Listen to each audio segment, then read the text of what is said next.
सम्पूर्णमा नमस्ते। हिजो बीएससी थर्ड इयरको रेगुलरको पार्सियलको चान्सको सबैको रिजल्ट आएको छ। तपाईहरुले आफ्नो रिजल्ट हेरिसक्नु भएको छ होला। पास हुने सम्पूर्ण साथीहरुलाई बधाई भन्न चाहन्छु। फेल हुने यानी कि सब्जेक्ट लाग्यो अथवा आफ्नो मार्क्स तपाईलाई चित्त बुझेन भने तपाईले रिटोटल गर्न मिल्छ। यानी कि आजबाट तपाईले 15 दिन भित्रमा चाहिँ रिटोटल गरिसक्नु पर्ने हुन्छ। त्यसको लागि तपाईले अनलाइनबाट गर्न सक्नुहुन्छ भन्न चाहन्छु।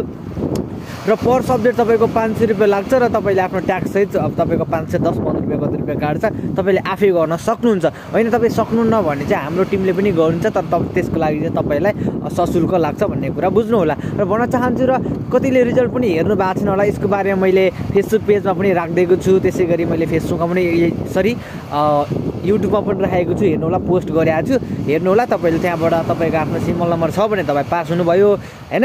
अरु छैन भने चाहिँ तपाईहरु चाहिँ तपाईलाई लागेछ सब्जेक्ट भनेर बुझ्न सक्नुहुन्छ।